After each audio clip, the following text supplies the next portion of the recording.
अस्सलाम एवरीवन, मैं हूं doctor Sahir Chawla right at your service. और हम बात कर रहे हैं पित्ते की पत्थरियों के बारे में कि मुझसे किसी ने कहा कि क्या ऑपरेशन के बगैर पित्ते की पत्थरी का इलाज मुमकिन है। डिपेंड करता है कि पित्ते की पत्थरी का साइज़ क्या है, आपके पास जो इन्फेक्शन और इन्फ्लेमेशन है वो कहाँ तक पहुँच गई है। लेकिन बहुत सारे केसेस में आप पित्ते में पत्थरियों के साथ एक नॉर्मल लाइफ गुजार सकते हैं अनलेस एंड अनटिल वो ऑब्स्ट्रक्शन, वो इन्फ्लेमेशन आपकी लाइफ को अफेक्ट नहीं कर रही और लोग सर्जरी की तरफ चले जाते हैं जब सर्जरी की तरफ जाने की ज़रूरत नहीं होती है।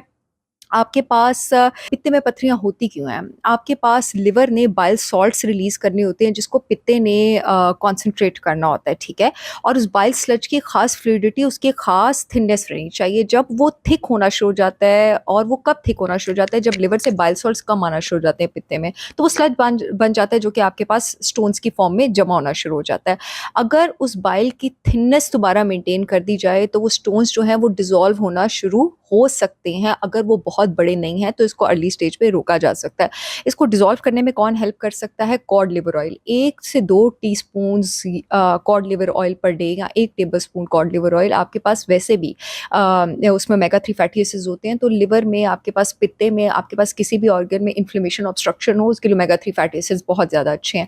ये उसको सप्रेस करता है। और कॉड लिवर ऑयल आपके पास बाइल सॉल्ट्स बनाने में भी मदद करता है। अगर आपके पास लिवर में बाइल सॉल्ट्स बनेंगे, पित्ते में जाकर वो बाइल स्लज को थिन करेंगे, स्टोन्स डिसॉल्व भी होंगे और नए स्टोन्स नहीं बनेंगे। दूसरी चीज़ refined bile salts. Refined bile salts पे मैंने पहले भी बात की थी। रिफाइंड बाइल सॉल्ट्स खरीदते वक्त ये ख्याल रख लीजिए कि उसके ऊपर ऑक्स बाइल या प्योरीफाइड बाइल सॉल्ट्स जो हैं वो ज़रूर मेंशन हुआ हो, ठीक है? अगर ऑक्स बाइल और प्योरीफाइड बाइल सॉल्ट उसके ऊपर मेंशन हुआ है तो इसका मतलब है that is the right thing to go. तो वो आपके लिवर अगर बाइल सॉल्ट्स नहीं भी बना रहे, एज के साथ वैसे भी बनना कम हो जाते हैं और ऑब्स्ट्रक्टिव प्रॉब्लम्स के साथ, तो फिर वो आपके पास उसको पित्ते में अगेन भेजेगा, वो डिसॉल्व होना शुरू हो जाएगा। तीसरी चीज़ जो लोगों को नहीं पता, अपनी डाइट में विटामिन सी का बहुत ख्याल रखें। विटामिन सी जो है वो आपके पास कोलेस्ट्रॉल को बाइल सॉल्ट्स में कन्वर्ट करता है। एक एंजाइम होता है 7 अल्फा हाइड्रोक्सिलेज, उसको एक्टिवेट करके।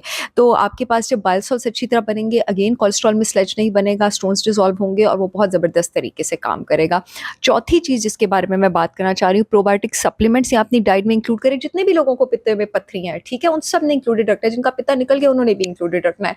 और जिनके लोगों को खास करके पित्ते में पत्थरी हैं और वो पत्थरियाँ छोटी हैं और डॉक्टर ने कहा आप ऑपरेशन से बच सकते हैं, तो आप इंक्लूडेड रखें। क्या पता यहीं पे आपके पत्थर जो हैं वो डिसॉल्व हो जाए। अच्छा, आपके पास बाइल जब पित्ते से निकलता है ना और इंटेस्टाइन में जाता है, तो इंटेस्टाइन में थोड़ा-सा वो रिसाइकल होता है और वो वापस लिवर में जाता है। इस प्रोसेस को एंटेरोहेपेटिक सर्कुलेशन कहते हैं, ठीक है? इस प्रोसेस को हेल्प करते हैं आपके पास गट का गुड बैक्टीरिया और प्रोबायोटिक्स। अगर आप इसको सप्लीमेंट्स और डाइट की फॉर्म में इंक्लूडेड रखेंगे, ये प्रोसेस स्मूथ रहेगा और चांसेस बहुत कम हो जाएँगे कि आपके पित्ते में पत्थरियाँ बने।